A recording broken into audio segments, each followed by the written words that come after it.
जय मुनिरेता अखंड मंडलाकारम। आशीष त्रिपाठी जी, आप भी महाराज श्री का पुष्पहार से स्वागत करेंगे। ओम अखंड मंडलाकारम व्यापतम येन चराचरम यत्पदं दर्शितं येन तस्मै श्री सद्गुरुवे नमः। प्रणतक्लेशनाशाय गोविंदाय नमो नमः। श्री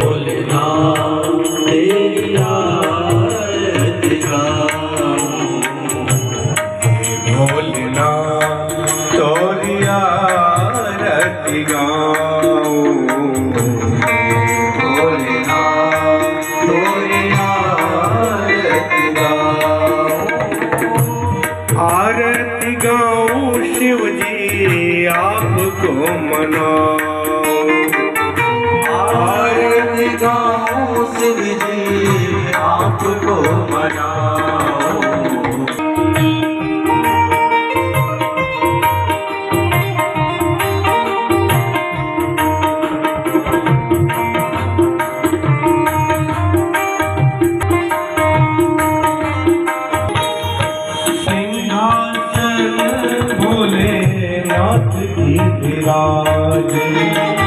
सिंहासन के प्यारे नंदी विराजे, सोचा बिनैनन बीच बसाओ। आरती गाओ हे भोलेनाथ तेरी आरती गाओ, हे भोलेनाथ तेरी आरती गाओ, तेरी आरती।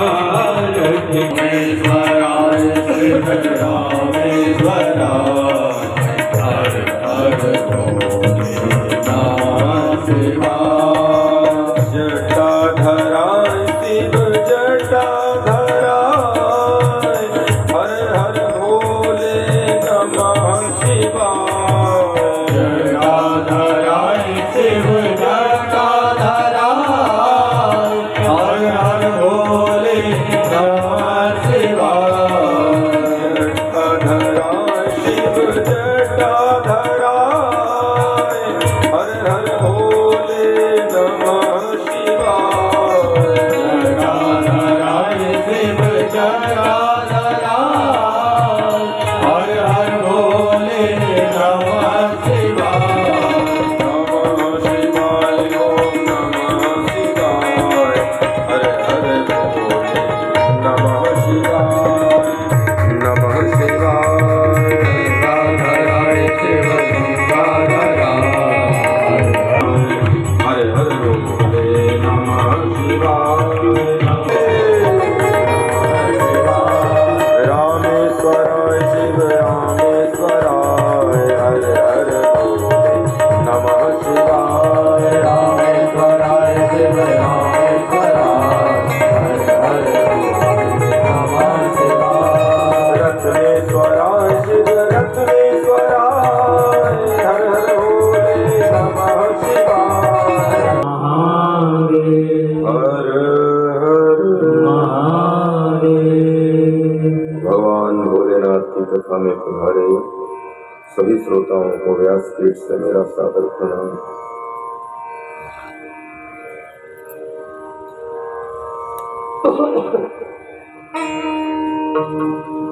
आत्मा तुम गिरिजा मति संचरा प्राणा शरीरम गृहम पूजा ते विषयोपभोग रचना निद्रा समाधि स्थिति संचार पदयो प्रदक्षिण प्रतिस्तोत्राण सर्वाभिरो यादृत कर्म करो तत्पदखिलम शंभो तबाराधना। भगवान श्री वेदव्यास जी लिखते हैं, आत्मा त्वम गिरिजा मति। यदि पूरे जगत का सार निकालना हो और इस पूरे असत संसार में अपना सार निकालना हो, जैसे गाय माता के स्तनों से दुग्ध प्रकट होता है, यद्यपि पूरा जगत जानता है कि दुग्ध में ही घी है, दुग्ध में ही दही है, दुग्ध में ही मक्खन है, दुग्ध में ही सारे अमृतमय पदार्थ छुपे हुए हैं। लेकिन गाय माता ने प्रकट किया केवल दुग्ध को, और दूध से फिर दही बनाना, घृत बनाना, मक्खन बनाना, ये प्रकट किया मनुष्य ने। ऐसे ही हमारी आत्मा में ही शिव तत्व छुपा हुआ है। आत्मा त्वम। तो किसी ने कहा कि यदि शिव तत्व आत्मा है तो शिव तत्व तो बिना शक्ति के कभी चलता नहीं है, रहता ही नहीं है। शिव में जो इकार लगा है, जो शिव लिखते हैं ना, उसमें जो इकार लगता है व्याकरण दृष्टि से, साहित्य दृष्टि से, वही भगवती शक्ति है, वही जगदम्बा है। यदि शिव से इकार निकाल लिया जाए तो क्या बचेगा? शव। शिव से इकार निकालो तो शव, और शव में इकार लगाओ तो शिव। जैसे सुमिरन में जो सा और उकार लगा है, सुमिरन से सा और उकार निकाल लो तो बचेगा मरण, ठीक है ना। सुमिरन से सा को अलग करो तो बचा क्या? मरण। ऐसे ही शिव से इकार तत्व को निकाल दो, इकार शक्ति को निकाल दो तो बचेगा शव। तो वेदव्यास जी कहते हैं आत्मा तुम है, मेरी आत्मा तो साक्षात शिव रूप है। तो किसी ने कहा कि शिव तो बिना शक्ति के नहीं रहते, तो फिर शक्ति कहाँ है हमारे शरीर में? तो बोले आत्मा तुम तो गिरिजा मति ही।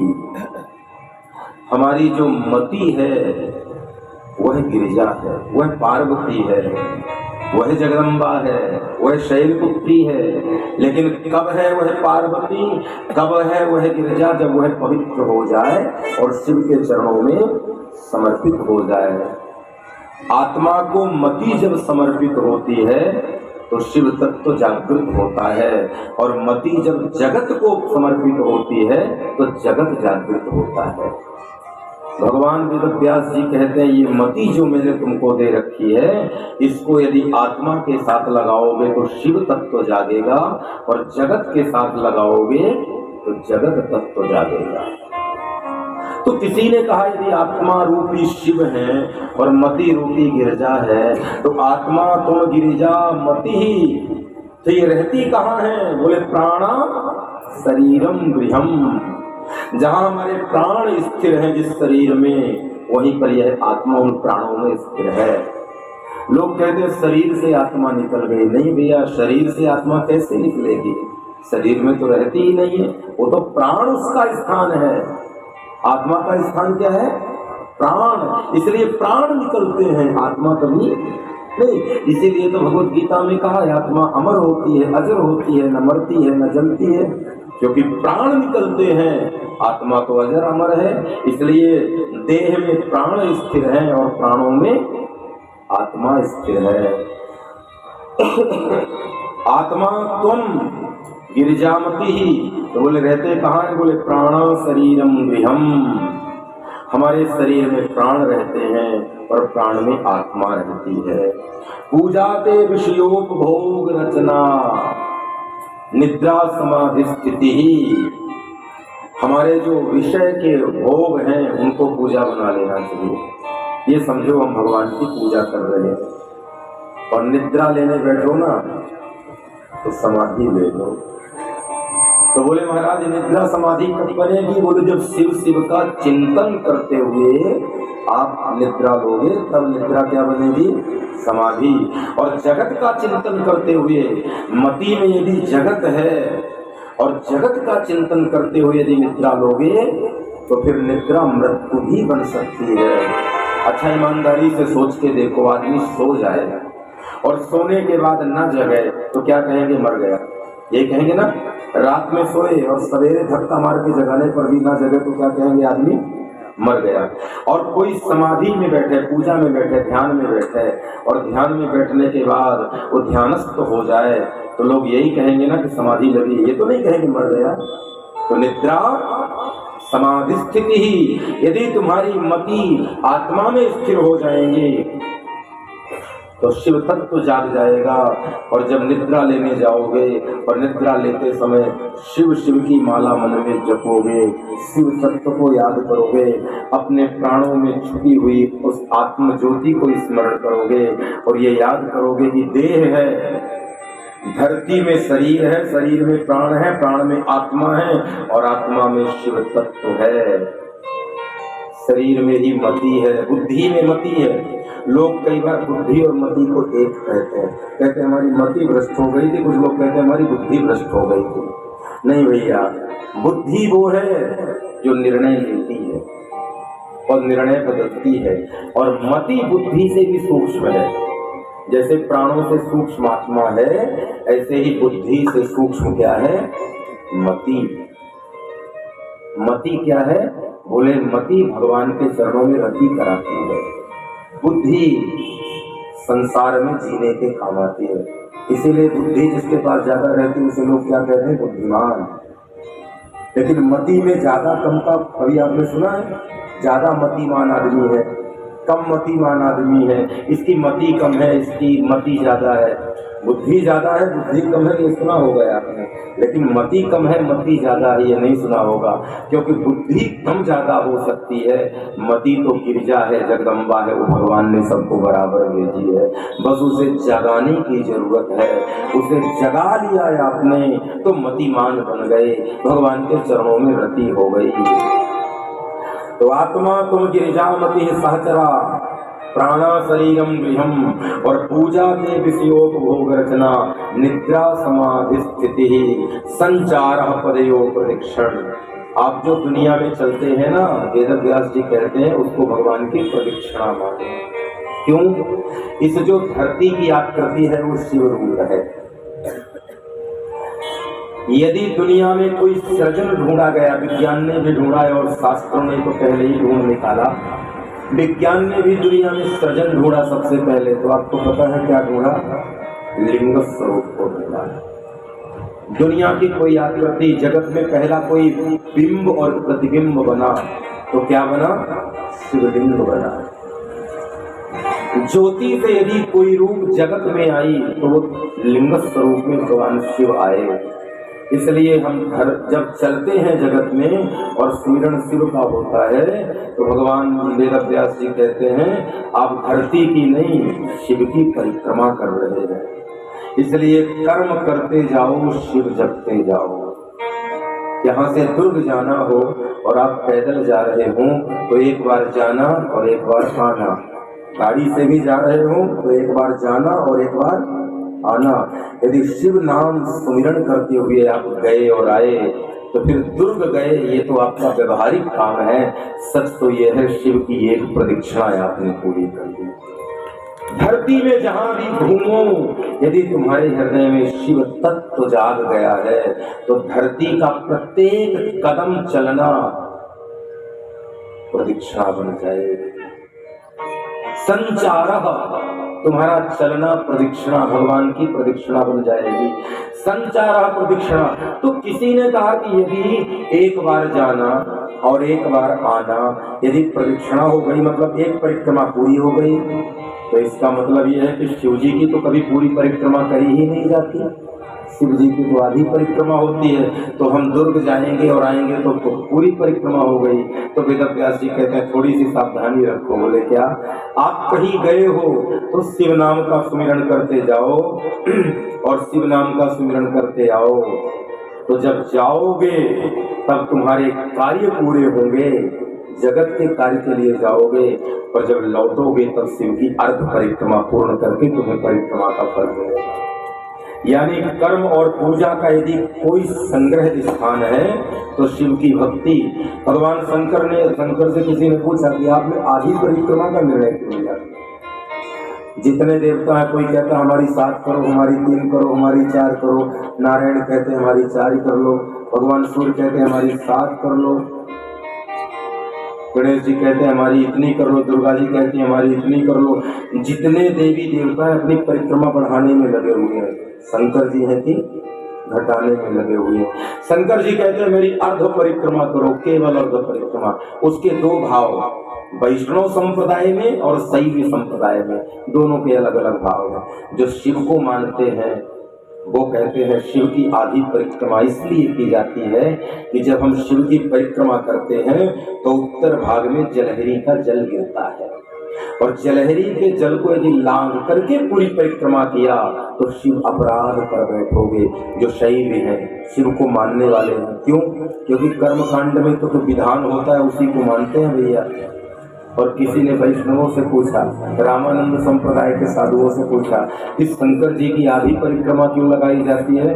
बोले वो जलहरी का जल लांघना तो एक नियम की बात हो गई, लेकिन सच ये है आधी परिक्रमा इसलिए लगाई जाती है कि मानो शंकर जी कहना चाहते हैं किसी की 7 लगाओ, किसी की 4 लगाओ, किसी की 1 लगाओ, किसी की 9 लगाओ, किसी की 5 लगाओ, मेरी आधी लगाओगे तो भी मैं बराबर का फल दे दूंगा। आधे में जो काम कर दे वही शिव तत्व है। वैष्णव का भाव है कि शिव उपासना का नहीं प्रणाम का देव है, शिव साधना का नहीं भजन करने का देव है। शिव की साधना करना ये तो सही भी कहते हैं जो शिव के स्वरूप में स्थिर होना चाहते हैं, लेकिन जो वैष्णव है, जो प्रेमी है शिव का, मेरे महादेव का जो प्रेमी है, वो कहता है शिव उपासना का नहीं सुमिरन का तत्व है, शिव ध्यान का तत्व है। शिव की क्या पूजा करोगे वो ये नहीं देखेगा कि तुम ताम्र का लोटा लाए हो कि सोने चांदी का लाए हो, तुम गंगा जल लाए हो कि कुएं का जल लाए हो, ये शिव नहीं देखते। शिव देखते हैं तुमने पानी चढ़ा दिया मेरे ऊपर, शीतलता दे दी, इतना पर्याप्त है। चांदी के लोटे में दिया कि सोने के लोटे में, ये दूसरे देवी देवता देखते होंगे। विष्णु को और सब देवताओं को चिंता रहती है कि सोने के लोटे में जल चढ़ाओगे तो ये फल दूंगा, चांदी के लोटे में जल चढ़ाओगे तो ये फल दूंगा, रजत के ताम्र के लोटे में चढ़ाओगे तो ये फल दूंगा, 1 परिक्रमा करोगे तो इतनी फल, 11 परिक्रमा का इतनी फल, ये प्रसाद लगाओगे तो इतना फल। लेकिन शिव कहते हैं यदि मुझे जानना चाहते हो तो मैं वस्तुओं पर नहीं तुम्हारे भाव में बता दूंगा। इसलिए दुनिया में यदि किसी देव की भूमंडल में, सृष्टि में किसी देव की सबसे कम पूजा पद्धति बताई गई तो किसकी? शिव की। और सबसे ज्यादा भी बताई गई है तो किसकी? शिव की। सबसे छोटी परिक्रमा किसी की बताई गई तो शिव की, और सबसे बड़ी परिक्रमा बताई गई तो भी शिव की। पूरे धरती की परिक्रमा जब 3 बार लगाई जाती है अथवा तो 7 बार लगाई जाती है तब शिव की 1 परिक्रमा का फल मिलता है। तो सबसे बड़ी परिक्रमा भी शिव की और सबसे छोटी परिक्रमा भी शिव की। इसीलिए भगवान कहते हैं अंगूठे के बराबर शिवलिंग लाओ और मुझे स्थापित कर लो। मंदिर नहीं बना सकते, मंदिर नहीं जा सकते, मैं तुम्हारे अंगूठे को लोगों ने वैसे नकार दिया है ना, हमारी 5 उंगलियों में कहते हैं ये सर्वश्रेष्ठ है, ये सर्वश्रेष्ठ है, ये भी थोड़ी सर्वश्रेष्ठ तो है ही है, थोड़ी ये भी सर्वश्रेष्ठ है, लेकिन अंगूठे को तो लोग दिखाने के काम में लेते हैं। शंकर जी कहते हैं अंगुष्ठाभ्याम समारूपम। यदि मुझे पाना चाहते हो तो जिसे लोगों ने तिरस्कृत कर दिया है केवल उतनी आकृति का शिवलिंग बना के घर में बैठा लो, मैं तुम्हें अपने पूर्ण रूप से मिल जाऊंगा पहली बार। लेकिन नारायण की मूर्ति लाओ तो सोने की लाओ, चांदी की लाओ, रजत की लाओ, धातु की लाओ, पीतल की लाओ। शंकर जी कहते हैं सबसे सस्ता क्या है दुनिया में? बोले मिट्टी। बोले मिट्टी सस्ती है तो चांदी, सोना, लोहे, तांबा, पीतल की बनाने की भी जरूरत नहीं है।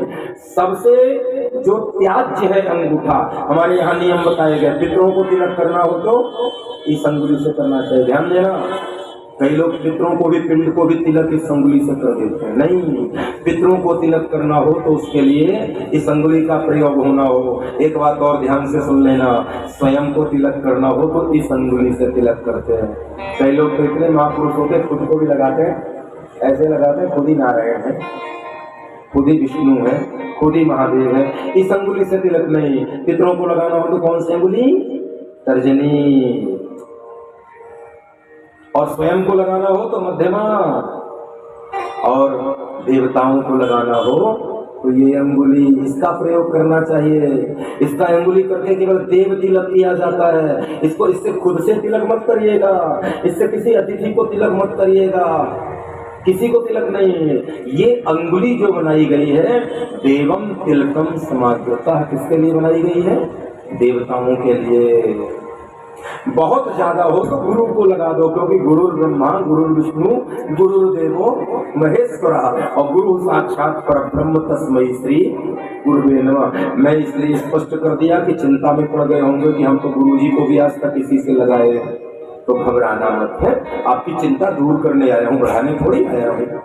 इस अंगुली से देव तिलक करिए, इस अंगुली से पितरों को तिलक करिए, जो 15 दिन पितरों के मिलते हैं, इस अंगुली से तिलक करिए। ये मध्यमा आपके लिए सुरक्षित है। मध्यमा बोले क्यों आपके लिए? इधर पितर हैं, इधर देव हैं। देव और पितर के बीच में कौन है? मनुष्य है। इस अंगुली से तिलक करोगे तो देव कल्याण भी करेंगे और पितर भी तुम्हारा कल्याण करेंगे। तो बोले भैया अपने लिए तिलक हो गया, पितरों के लिए तिलक हो गया, अपने लिए हो गया, देवताओं के लिए हो गया। अब बचा कौन? अतिथि। तो अतिथि को अंगूठे से। एक सज्जन कानपुर में हमारी कथा थी तो कह रहे थे अंगूठे से इसलिए तिलक लगाते हैं अतिथि को कि आते से अंगूठा दिखा दो, ज्यादा दिन रुकने की गुंजाइश नहीं है, अभी से अंगूठा दिखा रहे हैं। अतिथि को अंगूठे से, कोई अतिथि आए तो उसको अंगूठे से तिलक कर दो। लेकिन ध्यान देना, अंगूठे से ऐसे तिलक नहीं करना चाहिए। और तिलक लगाने की एक पद्धति, कभी भी तिलक को ऊपर से नीचे नहीं लगाना चाहिए। अंगूठे को ऐसे लेके नीचे से ऊपर। तिलक की परिभाषा है, तिलक नीचे से ऊपर जाता है, तिलक कभी ऊपर से नीचे नहीं आता। इसलिए तिलक लगाने की सारी पद्धति बताई गई। शंकर जी कहते हैं सबसे छोटी परिक्रमा किसकी है? मेरी। सबसे सस्ती मूर्ति किसकी बनती है? मिट्टी की। अभी मैं कहूँ सोने की, चांदी की, धातु की, पीतल के शिवलिंग की पूजा करो, आप चिंतित हो जाएंगे। लेकिन शिव कहते हैं न सोना चाहिए, न चांदी चाहिए, न पीतल चाहिए, न हीरा चाहिए, न मोती चाहिए, कुछ नहीं चाहिए। जो मेरा रूप है मिट्टी, जो मैंने बनाया है, उस मिट्टी से मेरा अर्चन करो। सबसे सरल तत्व है मिट्टी, सबसे सुगम तत्व है मिट्टी, और सर्वभौम सभी को उपलब्ध है।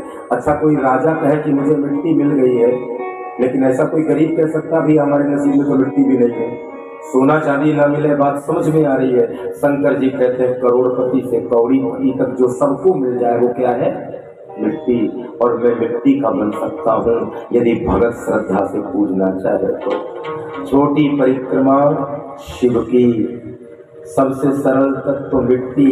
अच्छा सबसे पूजा की सरल पद्धति, न मंत्रम न यंत्रम, कुछ नहीं, बस एक लोटा जल ले लो और शिव जी पर समर्पित कर दो। न गंगा जल की चिंता करना, न गोदावरी की, न त्रिवेणी की, न संगम की, कोई भी जल हो उस जल से तुम शिव आराधना करो, शिव जी को स्नान कराओ। शिव जी कहते हैं माथे पे चढ़ते ही, माथे पे गंगा है ना। अच्छा एक बात बताओ, लोग कहते हैं आप तो कुछ भी बातें बताएंगे, गंगा जल से नहलाने की तो अलग महिमा होगी, शुद्ध जल से, घर के जल से नहलाने की अलग महिमा होगी। देखो भैया शिव के माथे पर क्या है? गंगा। अब सोच के देखो, गंगा में यदि आपने एक लोटा पानी डाला तो पानी बचा कि गंगा बची? गंगा हुई ना। जो लोग दूध बेचते हैं वो दूध में पानी मिलाते हैं, लेकिन कहते तो यही है ना कि दूध बेचने आया हूँ। दूध के नाम से ही पैसा लेते हैं ना, पानी के नाम का तो नहीं लेते।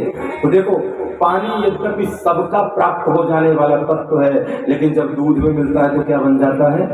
दूध बन जाता है। ये बात और है कि लोग कहें कि पानी जैसा दूध है, लेकिन वो मूल्य बाजार में दूध का ही पा लेता है। ऐसे ही सामान्य नदी का जल भी शिव के माथे पर चढ़ेगा तो गंगाधर के माथे पे चढ़ाओगे तो गंगा से मिलेगा तो गंगा जल हो जाएगा और गंगा जल की महिमा प्राप्त हो जाएगी। गंगा जल अनचाह, गंगा लगा, गंगा में जल लगा।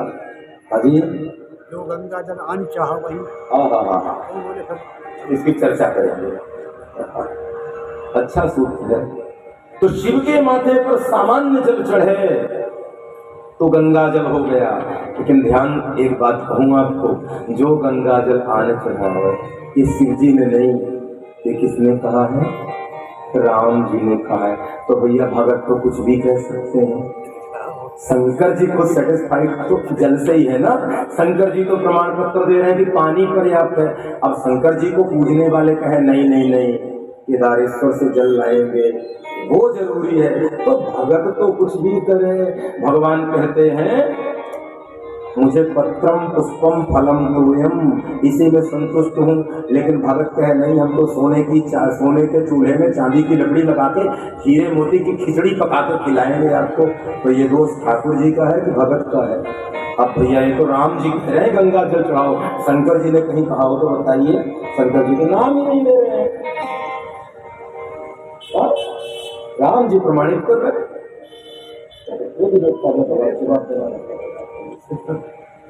शिव कहते हैं सबसे सरल तरल तत्व क्या है? मैं कहूं कि मैं इतना सरल हूं कि मुझे सूखी रोटी दे दो, मैं प्रेम से पालूंगा, ये मेरा औदार्य है। लेकिन मेरी तरफ से कोई दूसरा कहे कि अतुल जी महाराज को सूखी रोटी खिलाओ, तो ये तो अविवेक होगा ना। अच्छा ईमानदारी से कहो, मैं कहूं कि मैं सूखी रोटी खाके प्रेम से 7 दिन कथा सुनाऊंगा, प्रमाण ये बात होगी कि नहीं हम तो हलवा खिलाएंगे गाजर का। हलवा खिलाया आपकी श्रद्धा है, भगत की श्रद्धा है। मेरी मांग हलवा की नहीं है, मेरी मांग तो नमक और रोटी की है। तो शिव कहते हैं मुझे साधारण पानी दोगे तो मैं गंगा बना दूंगा। अब राम जी जबरदस्ती कहें कि नहीं गंगा जल चढ़ाओ, ये गलती किसकी है? ये तो राम जी का मामला है। अब राम जी से पूछना पड़ेगा कि जब वो साधारण लोटे के जल में खुश, तो फिर गंगा जल क्यों? राम जी कहते हैं गंगा जल इसलिए कि शिव के माथे पर जो गंगा है वो गंगा में तुम जल मिलाओगे तो बिना पुरुषार्थ बिना परिश्रम के सेवा हो जाएगी। और यदि गंगा जल से शिवाभिषेक करना हो तो किसी न किसी रूप में या तो तुम्हें गंगा के निकटवर्ती क्षेत्र में जाना पड़ेगा गंगा जी लेने के लिए, या जो गया हो गंगा जी उससे मांगना पड़ेगा। तो गंगा जो हो आया है उसका दर्शन कर लो तो भी गंगा स्नान का फल मिल जाता है। अगर कोई गंगा तीर्थ, हमारे यहाँ तो पहले परंपरा थी जब गंगा जी जाते थे लोग तीर्थ जाते थे तो लोग विदाई देने जाते थे गांव भर के लोग, और जब आते थे तो उनका स्वागत करते थे। क्यों? गंगा तीर्थ जाने के लिए विदाई करने वाले को भी पुण्य मिलता है। और कोई तीर्थ से आए और वो आह्वान करो, उसका दर्शन कर लो, उसका स्पर्श कर लो तो तुम्हें तीर्थ का फल मिल जाता है।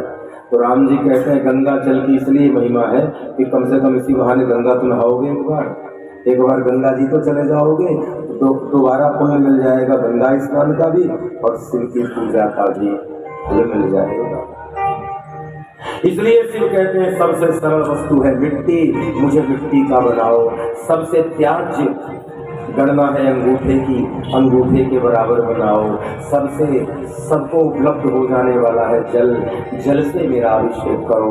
दुग्ध से करो तुम्हारी श्रद्धा, गन्ने के रस से करो तुम्हारी श्रद्धा, लेकिन मैं जल में प्रसन्न हूँ। गंगा तरंग रमणी जटा फलाप, मैं जल से प्रसन्न हूँ। शिव कहते हैं मैं अक्षत से प्रसन्न हूँ। ध्यान देना, अक्षत मानी चावल और चावल मानी धान, और धान कहाँ उत्पन्न होती? खेतों में। और सबको सुलभ है चावल, ऐसा कोई नहीं जो शिव को चावल न चढ़ा सके।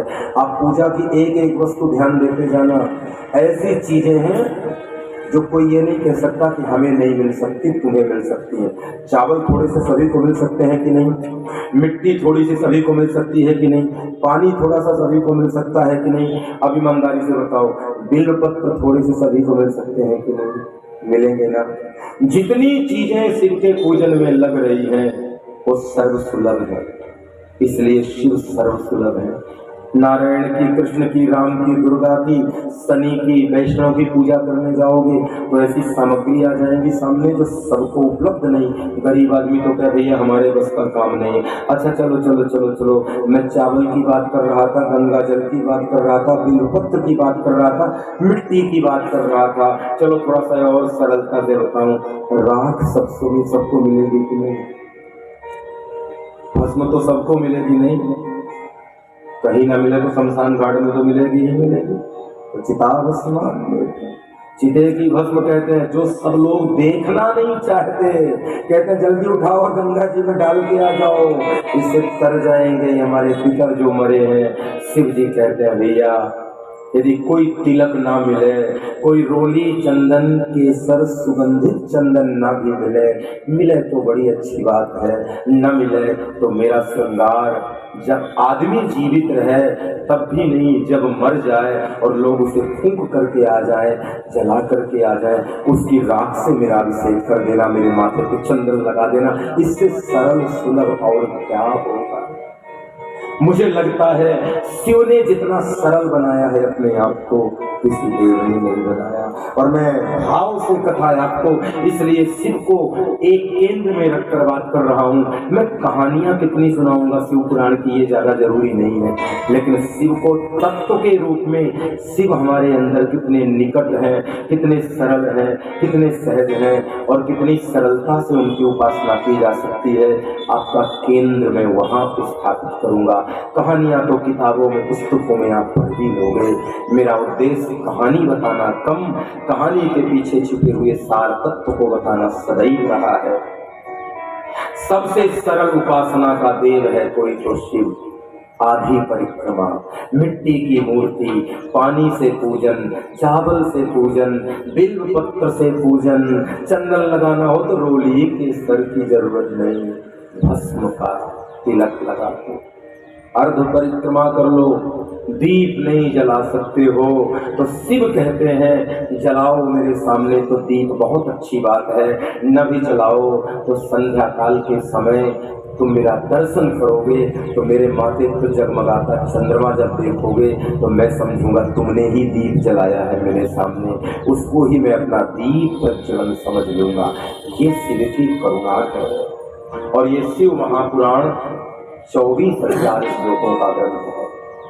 7 संहिताएं हैं, 24,000 श्लोक हैं मूल रूप से 7 संहिताएं और 24,000 श्लोक। और 24,000 श्लोकों में भी जो प्रमाणित हैं, जो प्रमाणित श्लोक माने गए हैं वो मात्र 11,000 माने गए। 11,000 श्लोकों को शिव जी ने अपनी वाणी से गिरिजा के सामने प्रस्तुत किया है।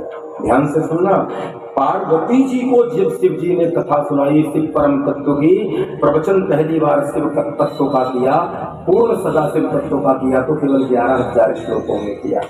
बाद में वेद व्यास जी ने विस्तार करके 24,000 श्लोक बनाए।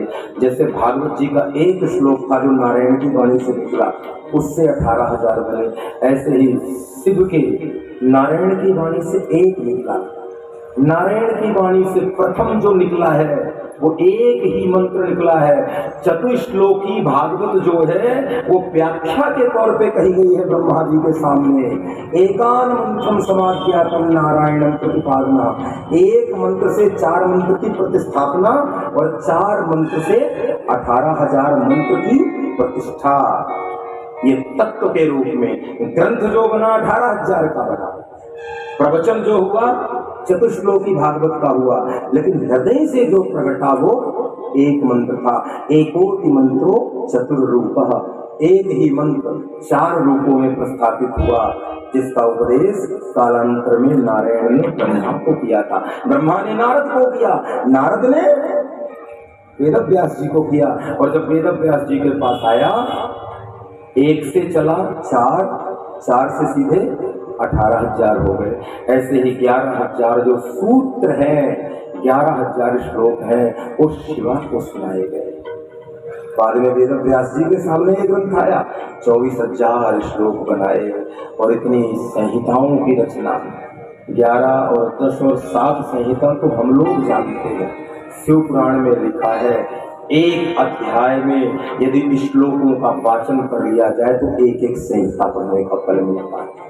एक अध्याय यदि संस्कृत को भाषा को ठीक से वाचन किया जाए तो एक संहिता के बराबर फल मिलता है। पूरी एक संहिता न पढ़ो, जैसे रामचरितमानस में पूरा बालकांड न पढ़ो तो पहला श्लोक पढ़ लो तो पूरे बालकांड का फल मिलता है। ऐसे ही यदि शिव पुराण की पूरी संहिता न पढ़ो, केवल और केवल एक अध्याय के श्लोक का वाचन करोगे तो तुम्हें एक संहिता का फल मिल जाएगा। लेकिन 24,000 श्लोकों वाला ये महान ग्रंथ, 24,000 श्लोकों वाला ये ग्रंथ परिपूर्ण कैसे हुआ? बोले शिव और वेद व्यास जी की वाणी और लेखनी से। ध्यान देना, मैं दोनों का प्रयोग कर रहा हूँ। लेखनी चली है वेद व्यास की और वाणी चली है भगवान शिव की। शिव ने उच्चारा है और वेद व्यास जी ने उसे लिखित किया है। वेद व्यास जी कहते हैं ये मेरी कृति नहीं है, मेरी लेखनी नहीं है, वाणी तो शिव की है। और फिर एक बात और बताऊं, सूत जी ने इसी कथा को सौनक आदि ऋषियों को सुनाया है। सौनक आदि ऋषियों ने बड़ी कथाएं सुनी। भागवत की कथा ने सारण में किसने सुनी? सौनक आदि ऋषियों ने। और सुनाई किसने? सूत जी ने सुनाई। शिव पुराण की कथा भी सूत जी ने कही और सौनक आदि ऋषियों ने सुनी। लेकिन इसी कथा को ब्रह्मा जी ने कहा है और नारद जी ने सुना है। ब्रह्मा और नारद का भी संवाद है। और ध्यान देना, शिव और भवानी का भी संवाद है। और मूल रूप में देखा जाए तो सूत जी कह रहे हैं और सौनक आदि 88,000 महात्मा बड़े भाव से सुन रहे हैं। और सौनक आदि ऋषियों ने प्रश्न किया है, कलयुग में कौन सा ऐसा महान ग्रंथ है जो जीवों को सबसे सरलतम उपायों में मुक्ति देने वाला है, सरल भावों में, सरल साधना में सदगति देने वाला है। सूत जी कहते हैं, सौनक आदि ऋषियों, आपने बड़ा प्यारा प्रश्न किया है। उसी प्रश्न के उत्तर में कालांतर में नारद के पूछने पर ब्रह्मा जी ने जो प्रवचन किया था और शक्ति के पूछने पर शिव जी ने जो प्रवचन किया था, वही तुम्हारे पूछने पर आज मैं बता रहा हूँ। 24,000 वाला ये ग्रंथ जो शिव पुराण है, ये कलयुग में सबसे बड़ा होने के बाद भी सबसे सरल है और सहज भक्ति का दर्शन कराया गया है। इसमें शिव जी ने अपनी वाणी से इसे पुकारा है। इसे सुनने मात्र से अनेकों पुराणों का फल प्राप्त हो जाता। सुनने मात्र से ये शिव जी का वांगमयी विग्रह है। यदि शिव को ढूंढना हो स्वरूप में तो मंदिर में मत जाना, शिव पुराण का दर्शन करोगे, ग्रंथ का दर्शन करोगे तो शिव जी की साक्षात मूर्ति के दर्शन का फल मिल जाएगा। हाँ भैया, ये शिव जी की मूर्ति है, शिव जी का शब्दमयी विग्रह है। और सूत जी ने सौनक आदि ऋषियों को सुनाया और जैसे इसकी महिमा गाई, सौनक आदि ऋषियों की आंखों में आंसू आ गए। कितना महान और दिव्य और सुंदर ग्रंथ है। कृपा करके इस ग्रंथ की महिमा बताइए। किसने सुना, कब सुना, कैसे सुना, कहाँ सुना और इसके सुनने का फल क्या है, कब सुनना चाहिए, किससे सुनना चाहिए, कितनी देर तक सुनना चाहिए। अच्छा, और पुराणों में बताया गया है कि पुराण को यहाँ सुनो, इस महीने में सुनो, इनके द्वारा सुनो, ऐसे बैठ कर सुनो। लेकिन सूत जी कहते हैं ये शिव पुराण इतना सरल है, यदि जाने अनजाने भी कान में चला गया, धोखे से भी जाने अनजाने कान में चला गया, तो शिव पुराण की महिमा आपको उतना ही फल देगी जितना जान करके सुन लेंगे। इसको चोरी से भी सुन लो तो फल मिल जाता है। भागवत जी में चोरी का बड़ा वो बताया गया है। ब्रह्म विद्या की चोरी यदि करोगे, भागवत कथा के बड़े नियम है। चोरी से नहीं सुनना चाहिए, छुप के नहीं सुनना चाहिए, किसकी वाणी से निकल रहा है इसका भी वर्णन किया गया, इनसे नहीं सुनना चाहिए। लेकिन शिव कथा के बारे में सूत जी कहते हैं किसी से भी सुनो, कहीं भी सुनो, कभी भी सुनो, कैसे भी सुनो। तो सौनक आदि ऋषियों ने कहा, महाराज ऐसी कोई कथा हो तो बताइए कि कभी भी कहीं भी किसी भी अवस्था में सुनने के बाद मुक्ति मिल जाए। तो सूत जी कहते हैं, तो ध्यान से सुनो। कालांतर में किरातों के नगर में एक ब्राह्मण रहता था, नाम था देवराज। क्या नाम था? देवराज। बड़ा प्रसिद्ध था। अब देखो, ऐसे ब्राह्मणों का नाम भी देवराज हो जाता है, इंद्र के बराबर नाम रख लेते हैं। इंद्र जैसे लक्षण कोई भी नहीं, लेकिन नाम है देवराज। और बोले देवों जैसे एक भी लक्षण नहीं। काम क्या था? बोले ब्राह्मण तो था, लेकिन चारों वर्णों के लोगों को ठगने का काम करता था। चारों वर्णों के लोगों को लूटने का था। ब्राह्मण को भी लूटता था, क्षत्रिय को भी लूटता था, वैश्य को भी लूटता था और शूद्रों को भी लूटता था। और धर्म कर्म से बिल्कुल मुक्त था, न धर्म करता था, न कर्म करता था, न शिव की उपासना, न मंदिर, न कोई सच्चा आचरण करता था। कहते हैं व्यापार करने के नाम से केवल ठगी करता था। ऐसा आदमी भी जब सूत जी कहते हैं उसके कानों में शिव की कथा पड़ती है तो वह परम कृतार्थ हो जाता है। एक दिन कहते हैं व्यापार का कार्य लेकर के प्रयाग पहुंच गया और प्रयाग में बहुत दिन व्यापार करना था तो एक सुंदर सी धर्मशाला में रुका। सोचा यही रात्रि विश्राम किया करूंगा और धर्मशालाओं में तो नित्य प्रसादी मिल जाती है तो बिना धन खर्च किए भोजन मिल जाएगा। अच्छा, जो व्यापार करने में ज्यादा होशियार होते हैं उनका नमक की चुटकी के बराबर नुकसान भी बड़ा नुकसान मानते हैं। वो सोचते हैं जितना बच जाए बचा लेना चाहिए।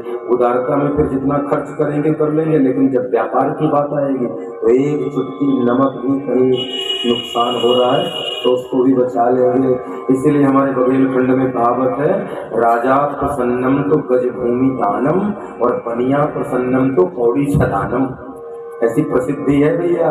इसलिए जब व्यापार करने कोई जाता है तो क्या कहता है, जब हम व्यापार करने बैठे हैं तो नमक की एक डल्ली का नुकसान भी नुकसान होता है। ऐसे जब आप कथा में बैठे हैं तो एक क्षण का नुकसान भी नुकसान होता है। एक क्षण भी आपका मन इधर उधर गया मतलब आपका नुकसान हो गया। तो कहते हैं देवराज गया प्रयाग की धरती में और प्रयाग में एक धर्मशाला में रुका। क्यों? यहाँ विश्राम भी निःशुल्क मिलेगा और भोजन भी निःशुल्क मिलेगा। लेकिन क्या जानता था कि कुछ ऐसा निःशुल्क मिलने वाला है जिसकी कभी सोचना भी नहीं किया होगा, चिंतन में भी नहीं लाया होगा, वो निःशुल्क मिलने वाला है। और एक बात बता दूं, कहीं भी ऐसे भंडारा चल रहा हो, लोग प्रसादी में बांट रहे हो कुछ भी, तो सीधे जाकर झोली मत फैला देना। भंडारे में प्रसाद लेने का नियम बताया गया भैया। तो शिव पुराण की कथा आई है तो नियमों की झड़ी लगने वाली है, झोली जरा बड़ी रखना। अब तो वो सारी बातें लेके जाना। अभी राम कथा भागवत कथा में खूब मौज और मस्ती किए हो, हाँ, अब जरा झोली बड़ी रखना। एक बात कहूँ, भंडारा कहीं हो रहा हो तो भंडारे को चार भागों में बांटा गया है। पहला भंडारा किसके लिए? देवताओं के लिए। भंडारा किसको होना चाहिए? देवताओं के लिए नैवेद्य प्रसादी बनती है और देवताओं को समर्पित होती है तो देवाराध्य कन्याओं को मिलता है। ठीक है ना? जो देवताओं के लिए बनता है वो किसको बंटता है? कन्याओं के लिए। ध्यान से सुनते जाना। बोले यदि कन्याएं न मिली तो किसको? बोले जो परिक्रमावासी हैं, जो साधु वेश में हैं, सन्यासी हैं, वैष्णव हैं, तीर्थाटन करने वाले लोग हैं, जो केवल भिक्षा पात्र हाथ में नहीं लेते और याचना करके ही जो मिल जाए उसी को पा करके अपना जीवन चलाते हैं। तो भंडारे का दूसरा अधिकार किसका है? तीर्थ यात्रियों का। जो तीर्थ करते हैं, पैदल चलते हैं, परिक्रमा करते, हरिद्वार जाते, बनारस जाते, जो नागा बाबा घूम रहे हैं, हाथी वाले घूम रहे हैं, भंडारे पर दूसरा अधिकार किसका है? उनका है। अच्छा, बोले तीसरा अधिकार देखो, देवताओं के निमित्त बनता है तो कन्याएं खा सकती हैं। ठीक है ना? देवताओं के निमित्त बनता है तो तीर्थाटन करने वाले तीर्थ यात्री खा सकते हैं और देवताओं के निमित्त बनता है तो थोड़ा सा ब्राह्मण पा सकते हैं। तो बोले चौथा स्थान आम लोगों का आता है। आम जनमानस तो सबसे बड़ा कटोरा लेके खड़ा रहता है और खाता तो खाता है, कई बार तो घर के लिए पैक करवाते हैं लोग। मैंने भंडारे से लोगों को पुलाव और हलवा ले जाते देखा है। डुबे जी भंडारे में खाते हैं और हलवा पुलाव घर ले जाते हैं। क्या कर रहे हो? कोई आदमी बांट रहा है और तुम घर ले जा रहे हो, अपना भी पेट और परिवार वालों का पेट भी। भंडारे का स्वरूप हमारे तक पहुंचते पहुंचते प्रसाद हो जाना चाहिए। तो प्रसाद कितना दिया जाता है? थोड़ा सा। तो भैया जब भंडारा कहीं बट रहा हो तो इतना बड़ा पतीला लेके न जाना, इतनी बड़ी गंजी लेके न जाना कि खाओ कि खाओ और घर के लिए भी बनवाओ। अब तो कई लोग सोच रहे हैं हे राम जी, हम तो सालों से यही कर रहे थे।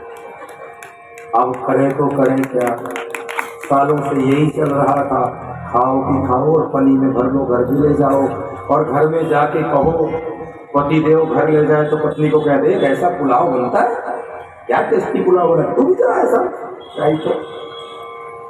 हमारे तक पहुंचते पहुंचते भंडारा का प्रसाद इतना हो जाना चाहिए जिसको तुम खाओ। जैसे प्रसाद मंदिर से लेते हैं, पहला अधिकार देवताओं के लिए बना तो कन्याएं पेट भर खा सकती हैं, ठीक है ना, क्योंकि देवा देव रूप है वो, तो कन्याएं पेट भर खा सकती हैं। फिर कन्याओं से थोड़ा सा कम तीर्थ यात्री खा सकते हैं, और तीर्थ यात्रियों से थोड़ा सा कम ब्राह्मण खा सकते हैं, और उससे भी कम सामान्य लोग खा सकते हैं।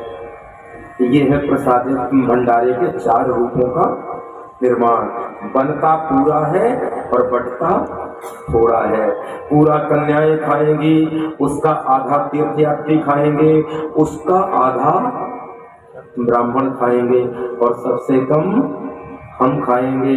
तो भंडारा खाओ चाहे ना खाओ, लेकिन आज कसम खाओ कि भंडारे का प्रसाद जब भी मिलेगा तो कितना सा लेंगे, थोड़ा सा लेंगे, और थोड़ा सा लेकर ही प्रसाद के रूप में पा करके हाथ में ही लेना है, पात्र में नहीं लेना है। अभी एक बात बताना तो भूल ही गया, बातों बातों के चक्कर में आपने ताली बजा दी तो मुझे लगा बात पूरी हो गई। हाँ, अभी बात पूरी कहाँ हो गई, अभी बताता हूँ, ध्यान देना।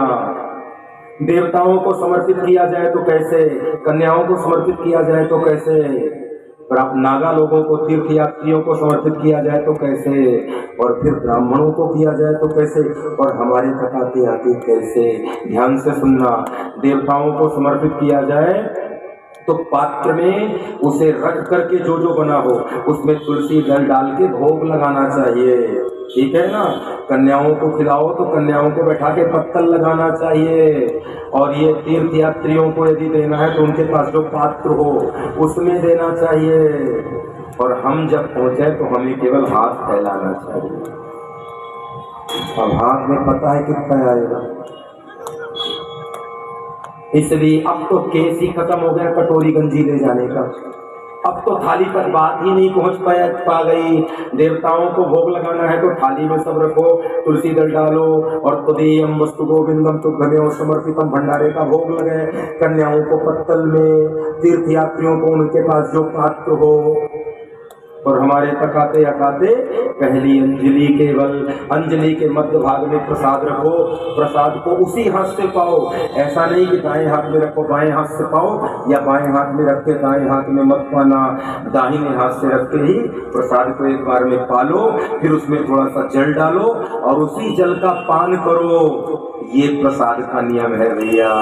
अब आप समझ गए होंगे कि भंडारा कितना बनता है और कहाँ कहाँ कहाँ कहाँ कितना बढ़ता है, किसको थाली में, किसको पत्तल में, किसको निजी पात्र में, और किसको हाथ में। अब एक बात गहरी सी, धर्मशाला की बात कर रहा था कि धर्मशाला में लोग इसलिए जाते हैं कि रहना फ्री और भोजन भी फ्री। नहीं भैया, इस फ्री के चक्कर में परलोक न बिगाड़ लेना। भंडारे का जितना प्रसाद पाओ उससे 10 भंडारा करने वालों को दे करके आओ, उसका 10 गुना। ध्यान दे रहा, आपने जितना पाया है उसका 10 गुना आपको दे के भी आना है, ऐसे लेके नहीं आना है। क्योंकि वो जो कर रहे हैं तुम्हारे दिए गए सहयोग से और भी भंडारे चलाएंगे, और भी तीर्थाटन करने वाले यात्रियों को और भी धर्मार्थ का कार्य करेंगे, और तुम्हें दोष भी नहीं लगेगा। तुम धर्मात्मा बन जाओगे दान दे करके, और पुण्यात्मा बन जाओगे प्रसाद खा करके। तो पुण्य और धर्म दोनों अलग अलग चीजें हैं। कई लोग धर्म पुण्य एक ही समझते हैं, दान और पुण्य में अंतर है। पुण्य वो है जो हमारे निजी कर्मों से प्राप्त होता है, और दान जो है जो हमने संग्रह किया है, जो देते हैं, उसे दान कहते हैं, और पुण्य अर्जित किए जाते हैं। तो तुम जो खाओगे प्रसाद उससे पुण्य मिलेगा, और जो तुम दोगे उससे दान का फल मिलेगा। इसलिए कुछ देकर भी आना है। लेकिन सूत जी कहते हैं, सौनक जी, ये देवराज नाम का जो ब्राह्मण था बड़ा लोभी ये तो मुफ्त में खाने वाला ब्राह्मणों को ठगे, क्षत्रियों को ठगे, वैश्यों को ठगे, शूद्रों को ठगे, चारों वर्णों के लोगों को ठगता था और पहुंच गया प्रयाग की पावन धरती पर। और कहते हैं प्रयाग की धरती पे एक बिल्कुल बिना अर्थ और बिना धन लगने वाले धर्मशाला में रुक गया, जहाँ रुकने का कोई मूल्य नहीं और जहाँ खाने का कोई मूल्य नहीं, कोई धन नहीं दिया जाता था। लेकिन 15 दिन आवास मुफ्त और भोजन मुफ्त खाया और रहा तो बीमार पड़ गया, ज्वर आ गई। फ्री का खाओगे और फ्री में रहोगे तो क्या होगा? तुम्हारा आंतरिक मन अस्वस्थ हो जाएगा। शरीर के अस्वस्थ होने की बात नहीं, यहाँ मन के अस्वस्थ होने की बात है। फ्री का धन खाओगे, किसी का छीन के खाओगे, चुरा के खाओगे और बिना कोई श्रम किए खाओगे तो तुम्हारा तन बीमार भले न पड़े, तन से मोटे तगड़े हो जाओगे, लेकिन तुम्हारा मन बीमारू बन जाएगा, मन से तुम रोगी बन जाओगे। इसलिए कुछ श्रम करके खाओ। बेचारा ये देवराज नाम का ब्राह्मण, सूत जी कहते हैं सौनक जी, अस्वस्थ हुआ, ज्वर हुई, पीड़ा हुई, कलपने लगा और उसी धर्मशाला में एक वैष्णव साधु शिव कथा कर रहे थे और कहते हैं बीमारी अवस्था में बिस्तर से उठ नहीं सकता था, जिस सैया में लेटा था बेचारा करवट भी नहीं बदल सकता था, इतना रुग्ण हो गया। और सूत जी कहते हैं सौनक जी रुग्ण अवस्था में पड़ा हुआ था बेचारा और शिव की कथा कानों से जा रही थी। शिव की कथा के प्रति कोई श्रद्धा नहीं थी, कोई भक्ति नहीं थी, कोई प्रेम नहीं था, कोई अनुराग नहीं था, कोई भाव नहीं था, लेकिन मजबूरी में पड़ा है तो कानों में तो कथा जाएगी। ऐसी अवस्था में वे शिव कथा सुनकर के जब प्राण त्यागा और यमदूत यमपुरी में लेकर के गए, पास में बांध करके, तो शिव जी ने अपने पार्षदों को भेजा, बोले मेरा एक भगत है, उसे लेकर के आ जाओ। और जैसे ही भगवान शंकर के पार्षद शिवलोक में से यमपुरी पहुंचे, कोलाहल मच गया, यमदूतों के तो हाथ पैर ढीले हो गए, रुद्रगण आ गए हैं, शिव के गण आ गए हैं। यमराज स्वयं निकल करके आए और कहा क्या मामला है, क्यों कोलाहल हो रहा है? और शिव के दूतों को देखा तो चरणों में गिर गए, बोले मैं सब अंतर्मन से नेत्र से देख रहा हूँ, इस शिव का पात्र है। और कहते हैं शिवलोक गया, जीवन में जिसने ठगी किया हो, जिसने बेईमानी करी हो, जिसने कभी भगवान का नाम न लिया हो, मंदिर न गया हो, ऐसा आदमी भी जब मृत्यु को प्राप्त होता है और भूल से भी शिव कथा सुन लेता है तो उसे यमराज नहीं, उसे शिव के दूत कैलाश पर्वत ले जाते हैं। ये है